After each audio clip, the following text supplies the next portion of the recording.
السلام علیکم۔ کمشنر کے کتے والے واقعے سے آپ واقف ہوں گے۔ یہ گجرانوالہ کا واقعہ ہے۔ گجرانوالہ کے ایک کمشنر صاحب کا کتا گم ہو گیا۔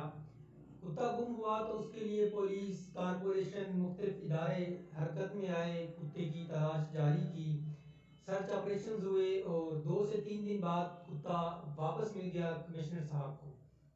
اب اس سارے واقعے کو اگر آپ دیکھیں تو اس سے ایک بہترین سبق ملتا ہے۔ وہ بہترین سبق کیا ہے؟ جب میں نے یہ واقعہ سنا، میرے علم میں جب یہ واقعہ آیا تو میں نے سوچا کہ اس واقعے سے ہمیں کیا سبق ملتا ہے۔ پھر میرے مائنڈ میں ایک بہترین سبق آیا کہ اس واقعے سے تو ہمیں ایک شاندار سبق ملتا ہے، زندگی کا بہترین سبق ملتا ہے اس واقعے سے۔ وہ سبق کیا ہے وہ آپ کو بھی بتا دیتا ہوں۔ اگر آپ اس سارے واقعے پر غور کریں تو ایک کتے کی ویسے کوئی اوقات نہیں ہوتی۔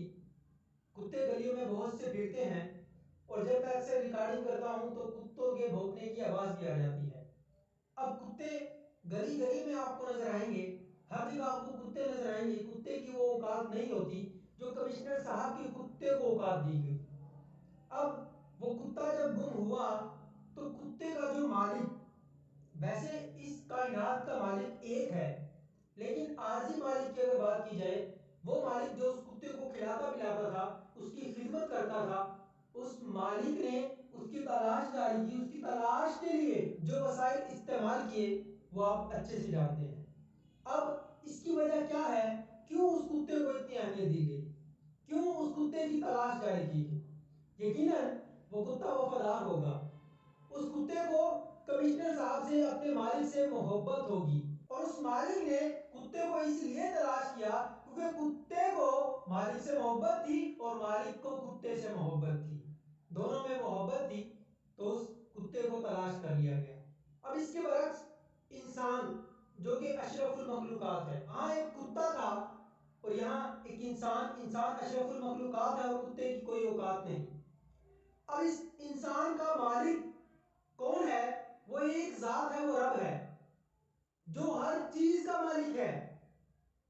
اس انسان کا وہ مالک ہے، جبکہ اس کتے کا وہ ایک چھوٹا سا کمشنر مالک تھا۔ کتا گم ہوا، کمشنر صاحب نے تمام وسائل کو استعمال کیا اور کتے کو واپس ڈھونڈ لائے۔ کتا مصیبت میں تھا، اس کی مصیبت کو حل کرنے کے لیے کمشنر صاحب نے کیا کیا؟ جو ان کے اندر لوگ کام کرتے تھے ان سے کام لیا اور کتا واپس آ گیا۔ اسی طرح انسان جو اشرف المخلوقات ہے، اس کا ایک مالک ہے۔ اگر یہ انسان اپنے مالک کا وفادار ہو جائے، اپنے مالک سے محبت کرے، تو کیا خیال ہے وہ مالک اس انسان کو اکیلا چھوڑے گا؟ بالکل بھی نہیں۔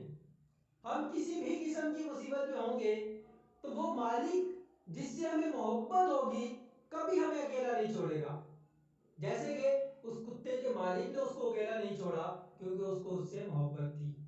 تو ہمیں چاہیے کہ ہم اپنے مالک سے محبت کریں، دل سے محبت کریں، اپنے مالک کے وفادار بن جائیں، اپنے مالک کا کہا مانیں۔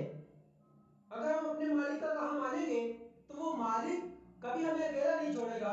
اس مالک کے اندر جو بھی چیز ہے وہ تمام چیزیں ہمارے لیے کام کرنے لگ جائیں گی۔ ہم کسی مصیبت میں ہوں گے تو تمام چیزیں ہمارے لیے کام کریں گی۔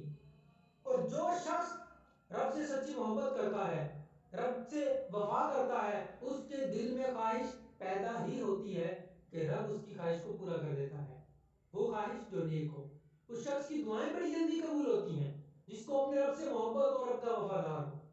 تو اس واقعے سے یہ بڑا بہترین سبق ملتا ہے کہ ہمیں اپنے رب کا وفادار بننا ہے، ہمیں اپنے رب سے محبت کرنی ہے۔ امید ہے آپ اس کو سمجھیں گے اور رب سے محبت کریں گے، رب کے وفادار بنیں گے۔ Thank you. اللہ